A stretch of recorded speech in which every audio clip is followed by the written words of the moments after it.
주님의 평화가 여러분 모두에게 함께 하시기를 주님의 이름으로 축원합니다. 벌써 올 2020년이 반년이 지나고 또 한 계절이 지났는데, 이렇게 보니까 이 코로나19로 인해서 폐색이 짙은 이런 모습입니다. 경제도 최악의 상태로, 가정도 그렇고 식당 하시는 분들 모두가 다 굉장히 그런 지금 위기에 놓여 있습니다. 축구 경기나 야구 경기도 이럴 때는 폐색이 짙을 때는 반전이 필요합니다.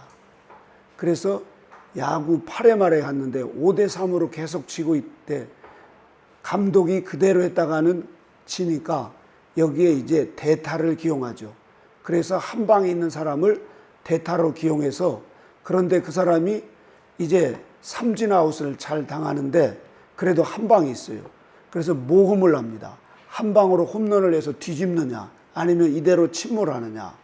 이것을 모험을 할 때 감독이 어떻게 적소에 반전을 꾀하느냐. 그래서 이 대타를 기용해서 이렇게 역전을 노립니다. 마치 축구도 마찬가지입니다. 축구도 계속 5대3으로 지고 있어 후반전에 이제 끝나갈 시간이 다 됐을 때, 이때 감독이 이제 비밀 병기 히딩 카드를 냅니다. 이제 아주 잘 뛰는 한 선수를 딱 숨겨놨다가 마지막 빅 카드라고 하죠. 그래서 히딩 카드, 히딩크 감독이 그렇게 해서 이제 이 역전을 하게 되었죠. 이렇게 우리의 인생도 하나님께서 코로나로 인해서 이렇게 그냥 점점 침몰하도록 놔두시지 않고 저와 여러분을 반전하는 역전의 기회로 오늘 8월 첫 주 이 시간을 통해서 하나님께서 말씀과 은혜로 저와 여러분의 인생이 역전되고, 가정이 역전되고, 또 교회가 반전되고, 나라와 민족이 역전되는 이런 놀라운 역사가 있기를 주님의 이름으로 축원합니다. 우리 하나님께서 아담과 하와가 선악과를 따먹고 타락했어요. 그리고 에덴 동산에서 쫓겨난 그들은 불행의 인생을 살아갑니다. 가인과 아벨을 낳았는데 가인이 그 동생 아벨을 쳐 죽였어요. 그게 죄의 흔적입니다. 그래서 아들을 죽은 그 아벨을 엄마가 무릎에 꿇어안고 그 아버지는 가인아 가인아 부르는데 도망갑니다. 절망입니다. 이야, 우리 인생이 이제 끝났구나. 우리가 하나님 말씀에 불순종해서 이렇게 죄의 결과가 이렇게 처참할 수가. 그들은 비통해하며 절망해하며 피를 흘리는 아벨을 부여잡고 울고 있을 때, 우리 하나님께서 거기에 포기하지 않고 그 뒤에 하나님께서 셋을 주었습니다. 여기 있다, 셋을. 그래서 우리가 이 반전이란 뜻이 러셀입니다. 러셀, 같이 해볼까요? 러셀. 셋을 주어서 다시 시작하라는 거, 하나님께서. 오늘 본문에 있는 말씀을 통하여서 우리가 주님을 위한 고난, 그래서 우리는 이제 불순종으로 인하여서 모든 인생은 죄인으로 태어납니다. 그런데 우리 죄인으로 태어난 이런 사람들이 오늘 17절 말씀을 같이 읽어볼까요? 같이 읽어보겠습니다. 시작. 선을 행함으로 고난받는 것이 하나님의 뜻일진데 악을 행함으로 고난을 받는 것보다 나으니라. 아멘. 선을 행할 때 우리에게 반드시 고난이 있어요. 그것은 하나님의 뜻이에요. 그러나 악을 행함으로 고난받는 것도 있습니다. 이것은 불신자와 그리고 악을 행하면서 그렇게 저주받아 지옥에 들어가는 것은 아무런 유익이 없습니다. 이 세상은 모두가 다 고난을 위해 태어났다는 것입니다. 그래서 울고 태어나는 거예요. 이 세상에 고난 없이 산 사람은 아무도 없습니다. 그러나 저와 여러분들은 예수 그리스도를 믿고 빌립보서 1장 29절의 말씀처럼 하나님이 우리에게 은혜를 주신 것은 우리에게 그리스도를 위하여 고난도 받게 하려 하심이라고 말씀하셨습니다. 왜 그렇습니까? 이 고난을 통해서 우리가 하나님의 영광에 이를 수 있도록 하나님이 우리에게 이 고난도 주셨다는 사실이에요. 그래서 우리가 베드로전서 4장 13절을 읽어볼까요? 거기에 이렇게 말씀하고 있습니다. 오직 너희가 그리스도의 고난에 참여한 것으로 즐거워하라. 이는 그의 영광을 나타내실 때에 너희로 즐거워하고 기뻐하게 하려 함이라. 아멘. 그렇습니다, 여러분. 하나님께서 우리에게 이렇게 고난을 참으라고, 고난을 잘 견디면은 하나님의 영광에 이를 수 있는 이 축복을 주신다는 사실입니다. 그래서 사도 바울께서도 현재의 고난은 장차 영광과 촉히 비교할 수 없다고 하는 이 고난의 신비를 알았고, 오늘 이 베드로 전서의 저자이신 베드로 사도도 수많은 고난을 통해서 고난이 얼마나 큰 유익인가 하는 것을 깨닫게 되었습니다.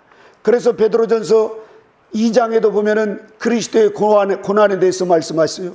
애매히 고난을 받아 하나님을 생각함으로 슬픔을 참으면 이는 아름답다는 거예요. 애매하게 선을 행하면서도 고난을 받지만 애매한 고난도 있습니다. 이런 고난을 받으면서 우리가 하나님을 생각하면 그 고난도 아름답게 된다는 것입니다. 그래서 이를 위하여 너희가 부르심을 입었으니 그리스도도 너희를 위하여 고난을 받으사 너희에게 본을 끼쳐 그 자취를 따라오게 하려 하셨다는 것입니다. 예수님께서도 그런 고난받을 일이 전혀 없으셨는데 우리에게 본을 보이시고 속죄주로서 십자가에서 처절하게 그 피를 흘리시면서 산채로 지옥의 형벌을 당하시면서 그렇게 고난을 받으셨다는 사실입니다. 그러면 저와 여러분, 오늘 왜 우리에게 고난을 주셔서 이렇게 우리가 힘들게 살아가신가? 저와 여러분 모두에게 고난을 주신 목적을 우리는 알아야 됩니다. 첫째로 하나님 우리에게 고난을 주신 것은 우리를 거룩하게 하기 위해서 고난을 주신다는 사실입니다. 그래서 히브리서 13장 12절에도 보면 그러므로 예수님도 자기 피로서 백성을 거룩하게 하려고 성문 밖 즉 골고다에서 고난을 받으셨느니라. 아멘. 이 고난이 없이는 우리는 예수님 믿고 평안하고 안전하고 등 따숩고 배부르면은 우리가 성화가 되지 않습니다. 즉 예수님을 닮아갈 수가 없어요. 익은 열매가 될 수가 없어요. 천국 백성으로서 온전한 삶을 살아갈 수가 없습니다. 그래서 하나님께서 우리에게 고난을 주시는 것입니다. 그렇다고 하면 저와 여러분 모두에게 이 고난은 우리가 좋은 것이 아닙니다. 우리가 싫어하는 것입니다. 그런데 우리에게 이런 고난을 받게 하신 것은 바로 우리가 죄인으로 태어나기 때문에 그렇습니다. 아담과 하와가 선악과를 따먹고 타락했어요. 하와는 아담보다도 늦게 태어났습니다. 아담은 진흙으로 빚어서 하나님께서 그렇게 만들었는데 아담 혼자 있는 것이 하나님 보니까 좀 안 됐어요. 그래서 아담의 갈비뼈를 취해서 하와를 만들었습니다. 그래서 이 선악과를 유혹할 때 따먹는 것은 먼저 하와였는데 아담도 같이 동참해서 결국은 행복의 동산 에덴동산에서 쫓겨났어요. 그런데 이 맨날 보니까 하와는 아담보다도 더 똑똑하고 지혜롭고 또 센스가 있어요. 왜냐하면 나중에 만들었기 때문에. 우리가 전화기도 옛날에는 큰 걸 가지고 그렇게 전화기를 쓰고 그랬는데 요즘에 나온 스마트폰은 얼마나 심플하고 아주 기능도 다양하고 말이죠. 얼마나 간편하고 좋습니까? 이와 같이 보면은 이 남자와 여자 사이에도 보면은 여자들이 훨씬 더 지혜롭습니다. 그리고 그 틈 사이를 잘 적용해서 아주 그 남자들을 잘 요리를 합니다. 그래서 오늘 이 베드로전서 3장에도 보면은 아내들아 자기 남편에게 순복하라 하고 베드로 사도가 남편에게 순복하라고 얘기하고 있습니다. 왜 그러겠어요? 순복을 잘 안 하니까. 그런데 이 아내들이 순복을 하고 싶어도 이 남편들이 순복할 만한 남편이면 좋은데 어리숙하고 나이가 들어갈수록 점점 더 이 흙덩어리로 만져진 남자들은 이렇게 일은 벌려놓고 뒷수습을 잘 못하고 그럽니다. 이렇게. 그래서 보면은 여자들이 잔소리를 안 할 수가 없어요. 잔소리를 하고 싶은 아내가 어디가 있겠습니까? 그런데 보니까 허물이 많아요. 이렇게 훌렁훌렁해요. 남자들이 이렇게 뭔 일을 대충대충 하고 이렇게 보면 흠이 많으니까 여자들이 잔소리를 하고 거기다 안 되니까 집어 던지고 이게 이제 부부싸움이 일어나고 그렇게 순복하기가 어려운 이런 상황입니다. 왜 그러겠어요? 남자는 진흙으로 만들어져서 잘 물러요. 이렇게. 근데 여자들은 갈비뼈로 탄탄하게 만들어졌잖아요. 그래서 아주 셉니다. 이렇게. 특히 고난이 오고 그러면 더 세요. 찜질방이나 이런 데 가서 보세요. 남자들은 조금만 들어갔다 더우면 어우 뜨거워 나오는데 여자들은 아우 시원해. 그래가지고 거기서 막 라면 시켜다가 먹고 막 계란을 2개씩 그렇게 먹기도 하면서도 얼마나 불에 잘 견디는지 모릅니다. 예. 이렇게 하다가 보니까 매사에 충도 일어나고 또 가정에 불화가 일어나고 고난이 있게 되어 있습니다. 그러나 여러분, 하나님께서 이 죄는 바로 하나님께 불순종한 까닭에 생긴 것입니다. 이 마귀의 성질이 우리 인간 안에 들어오면서 여자들은 자꾸만 남자를 이겨먹으려고 그러는 거예요. 이렇게 이겨먹으려고. 예전에도 말씀드렸지만 저도 초등학교 1학년 들어갈 때 여자친구한테 꼬집 펴가지고 제가 진퇴양난에 빠졌을 때 저희 작은 누님이 그렇게 공격을 해서 다행히 제가 모면했지만 우리 김정동 목사님은 여자한테 맞고 집에까지 울고 갔답니다. 이렇게. 참. 네. 이 갈비뼈로 만든 여자들이 세요. 그래가지고 오늘날 보면은 얼마나 남자들을 이겨먹으려고 그러고 말이죠. 아주 막 그냥 자기 손에 쥐락펴락 하면서 그렇게 살아가요. 이렇게. 그러니 고난이 없을 수가 있겠습니까, 여러분? 오늘 베드로전서 1장에 보면은 아내들아 남편에게 순복하라. 이는 혹 도를 순종치 않은 자라도 말미암지 않고 그 아내의 행위로 말미암아 구원을 얻게 하려 함이라 라고 하면서 제발 좀 남편에게 순종하라. 그런데 하나님께서 아내를 만들어 준 것은 남편을 그렇게 이겨먹으라고 만든 것이 아니라 남편을 돕는 배필로 만들었다고 하나님이 말씀하고 있습니다. 너는 돕는 배필로 만들었어. 거기에 잘 순종하면 하나님의 복을 받고 가정이 화평하고 만사를 하나님 복되게 해주신다는 거예요. 그게 바로 곧 오늘 6절에 보면 사라가 아브라함을 주라 칭하여 복종한 것 같이 이렇게 말하고 있습니다.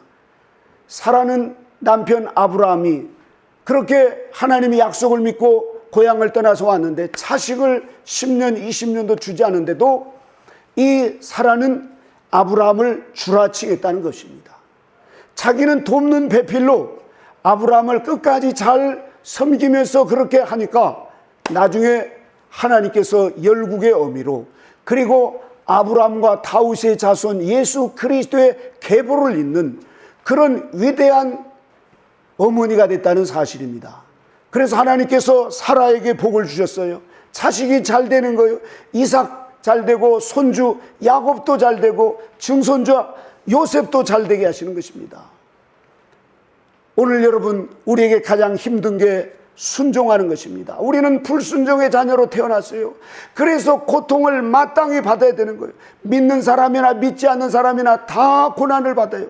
그러나 우리 믿는 사람들은 애매히 고난을 받아도 주님을 생각하며 참으면 이것이 복이 된다는 사실을 믿으시기 바랍니다. 여인들은 특별히 남편들을 이겨먹으려고 하는 이것은 큰 불순종입니다. 그래서 잘 되는 경우는 거의 없습니다. 여인들은 남편을 돕는 배필로 만들었다는 사실을 믿고 사라처럼 아브라함을 주라 칭할 때 그렇게 하나님께서 하나님의 귀한 복을 받을 수 있다는 사실입니다. 그런 분이 또 룻이었습니다. 룻은 자기 남편도 죽고 시아버지도 죽고 또 시동생도 죽었어요. 그런데 이제 그 나오미 시어머니가 자기는 저주받아서 이렇게 됐구나 하면서 돌아가라고 했을 때 나는 어머니를 통해서 하나님을 알았고 그 하나님을 안 이후에 나를 남편을 돕는 배필로 삼으셨다는 걸 알고 남편은 없지만 이제 남편 대신 어머니를 제가 잘 섬기겠습니다. 저를 돌아가라고 하지 마십시오. 끝까지 그 어머니를 따라서 베들레헴에 들어갑니다. 그래서 어머니를 잘 봉양하니까 하나님께서 보아스를 만나서 복에 복을 더하셔서 그 자손이 다윗을 낳게 합니다. 위대한 왕을 낳게 하시는 거예요. 그렇게 해서 예수 그리스도의 계보에 끼는 이 룻은 이방 여인이었어요. 여기 계시는 우리 여인들이여 남편들에게 순종하시기를 주님의 이름으로 축원합니다. 돕는 배필로 하나님이 삼으셨다는 사실을 알아야 되고, 우리는 또 주의 상전들에게 순종하고 하나님의 말씀에 순종하는 것이, 이것이 하나님의 섭리입니다. 하나님의 섭리 따라 잘 살아갔던 아브라함이 믿음의 조상이 되었어요. 제가 오늘 최복이라고 하는 이 본죽 대표의 이 사람입니다. 이분은 충남 청양 칠갑산 아래서 두 어머니 밑에서 살았는데 13자녀에서 10번째로 된, 우리가 벌써 가정이 혼하겠다는 생각이 들죠. 그래서 어릴 때부터 절간에 다니고 뭐 이러면서 살다가 남편을 대학교 1학년 때 만났는데, 그 시어머니가 자꾸 교회 안 나가면 우리 집에 들일 수 없다고 하니까 억지로 교회를 나가다가 나중에 성령을 받았어요. 그래서 이제 성령을 받고 열심히 교회 출석하면서 그렇게 주일학교도 돕고 헌금도 하고 이랬는데, 남편이 그 화장품 장사를 했는데, 이게 얼마나 잘 되는지 말이죠. 하루가 다르게 대리점을 세우는 거예요. 나중에는 400개의 대리점을 세웠습니다. 그러니까 강남으로 이사를 가고 강남 8군에서 애들 학교 보내고 말이죠. 막 이 랄랄룰루 하면서 기고만장하면서, 저 충남 천양 출신이면 우리 박점순 전사님이나 별반 있겠어요? 그런 분이 막 돈을 많이 버니까 기고만장하고 이러다. 그런데 IMF가 딱 터졌어요. 그래가지고 이 하루아침에 알거지가 돼버렸습니다. 빚쟁이들이 날마다 쫓아오고 문을 두드리고 말이죠. 막 이 쇳괭이로 막 문짝을 찍고 하니까 이 두려워서 잠을 못 자고 신경쇠약으로 나중에 이러다가 막 자살 충동을 느끼면서 그 상도동에서 한강을 왔다 갔다 하면서 남편이 졸졸졸 따라다니는 거예요. 그래서 어느 날 남편이 새벽 기도를 가자고 그래서 가서 보니까 자기를 정신병원에다가 딱 손과 양발을 묶어놓고 정신병원에 입원을 시켜놨어요. 왜냐하면 자꾸 자살을 하려고 하니까. 조그만한 방에 이제 잡혀 있었습니다. 손바닥만한 창문에 밤이 되니까 거기에 불빛에 붉은 십자가가 나타나는 거예요. 창문 너머로 그걸 붙잡고는 막 울면서 하나님 앞에 사정을 합니다. 약을 먹으면 정신이 몽롱해가지고 그대로 그냥 쓰러져 자는 거예요. 자꾸만 그렇지 않으면 자살 충동이 일어나는 거예요. 그러다가 거기서 치료를 몇 달 받다가 퇴원을 합니다. 아무것도 없는 때 숙명여대 앞에서 호떡 장사를 합니다. 그런데 남편이 넥타이를 메고 옆에 있어요. 왜냐하면 혹시 또 이상한 짓 할까 봐서. 그래서 호떡 장사 주제에 뭐 넥타이까지 메고 간다고 사람들이 비웃고 그러더래요. 그런데 호떡을 놓고 파는데 호떡 하나도 제대로 팔리지 않는 거예요. 그래서 이 500원짜리 호떡 하나도 하나님이 보내주지 않으면 이해 안 되는구나. 이걸 깨닫고는 하나님 앞에 가서 막 기도하면서 그렇게 하니까 하나님이 절대 주관자이시고 우리 인생은 하나님께 달려있음을 그때 깨닫게 됩니다.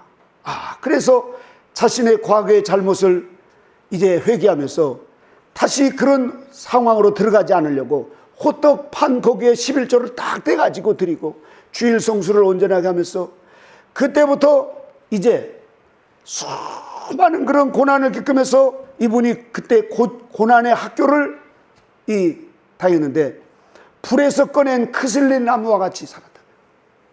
불에서 꺼낸 크슬린 나무, 타다가 나무 부직갱이 같다 이거죠. 하나님은 불의 시험 과정을 통해서 놀라운 반전을 하시는데, 이때 자신의 기억 속에서 그렇게 교만하고 또 자기의 삶이 얼마나 지난날의 삶을 보니까 이 욕을 잘하고 막 남을 비방하고 이런 것을 잘하는지.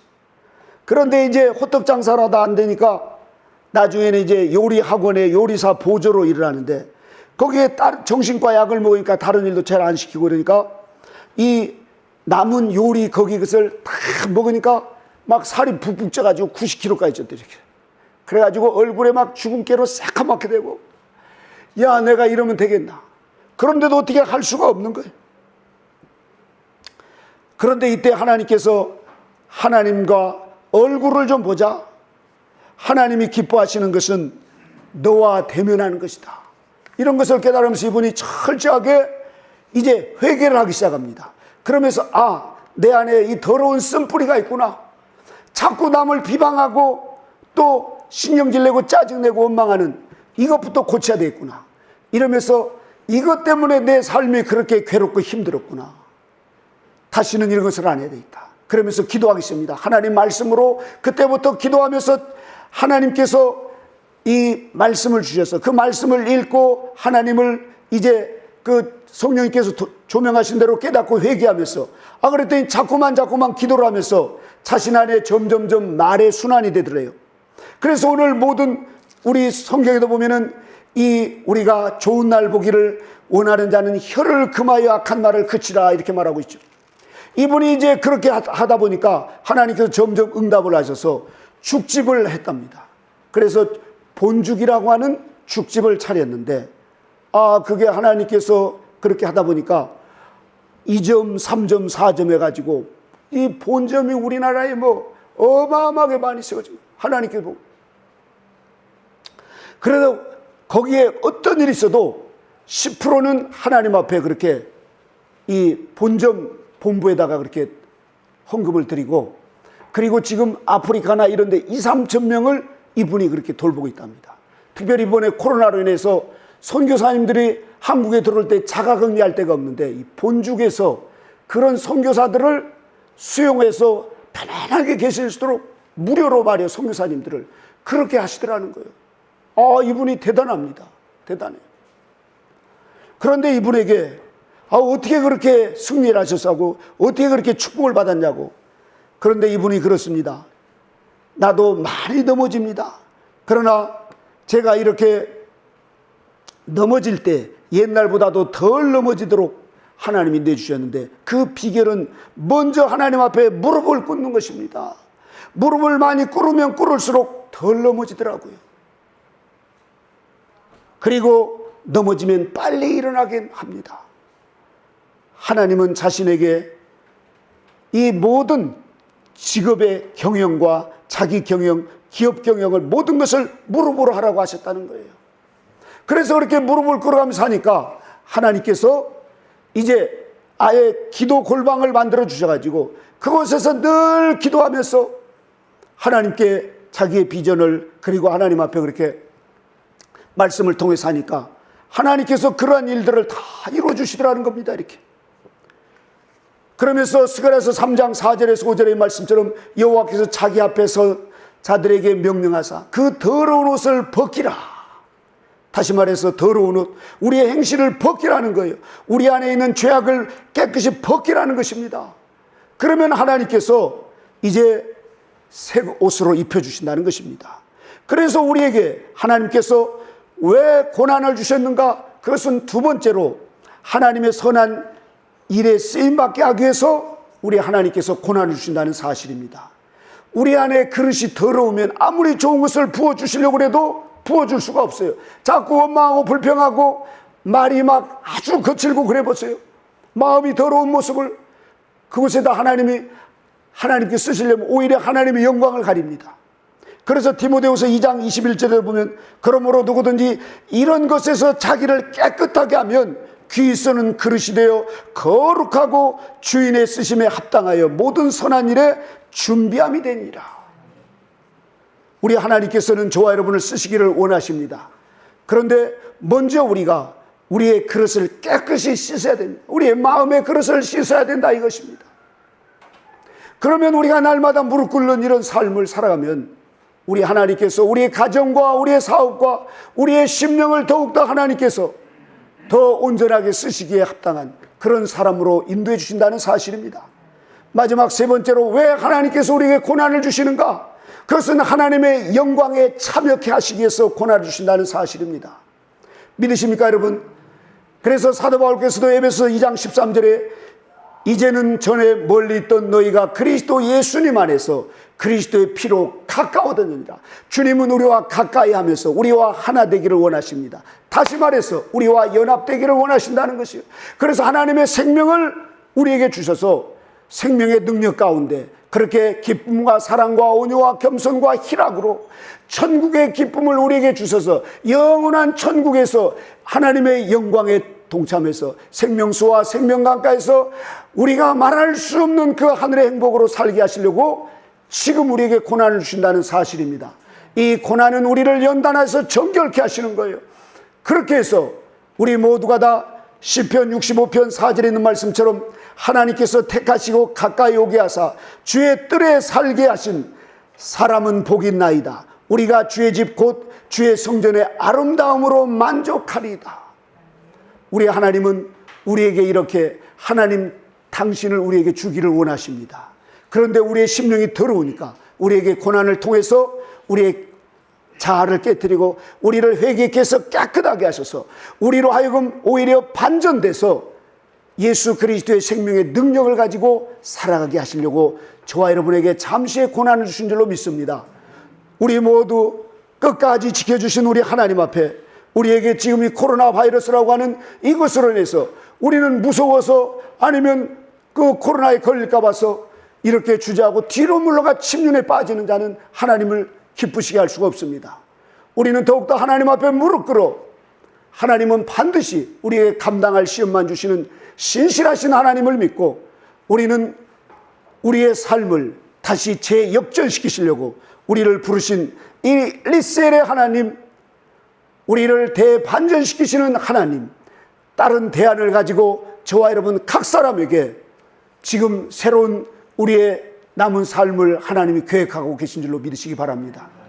그래서 우리의 어떤 상황 속에서도 우리가 마음과 행실을 깨끗이 회개하고 씻으면서 우리는 하나님 앞에 나갔을 때 우리 하나님 우리를 익은 열매 되게 해서 귀하게 쓰시려고 그리고 하나님의 영광에 동참시키시려고 저와 여러분에게 이런 잠시의 고난을 주신 것을 우리가 기쁨으로 감사함으로 끝까지 인내하면서 잘 받아서 우리 하나님 앞에 영광이 되고 저와 여러분에게는 남은 모든 생애가 더욱더 빛의 열매를 풍성히 맺히면서 그리스도의 고난에 동참하면서 날마다 승리하는 우리 모두가 되시기를 주님의 이름으로 축원합니다. 기도하겠습니다. 하나님 아버지, 오늘까지도 이 불시험과 같은 이 어려움 속에서도 저희들을 지켜주시고 보호해 주신 주님 감사합니다. 하나님 아버지여, 우리 하나님은 리셀 과정을 통하여서 우리를 깨끗하게 하셔서 거룩한 인생으로 만드시려고 이런 불시험을 주셨사오니 하나님 아버지, 그을린 나무와 같을지라도 버리지 않고 이 시간까지 인도하신 주님, 마귀는 우리를 참소하고 정죄하고 우리를 하나님과 거리를 두게 하고 사랑과 거리를 두게 해서 하나님 아버지, 우리가 가는 이 광야길을 통과해서 적과 우리는 가나안 땅을 들어가지 못하도록 방해하고 있습니다. 주여, 그러나 우리에게 우리 하나님의 언제나 함께 하심을 믿고 아버지 하나님이여, 이 길을 끝까지 주님과 함께 동행하면서 승리의 삶으로 나갈 수 있도록 저희 모두를 인도하여 주시옵소서. 우리 주 성령님께서 이 시간도 함께 해주심을 감사드리며 예수님의 이름으로 기도드리옵나이다. 아멘.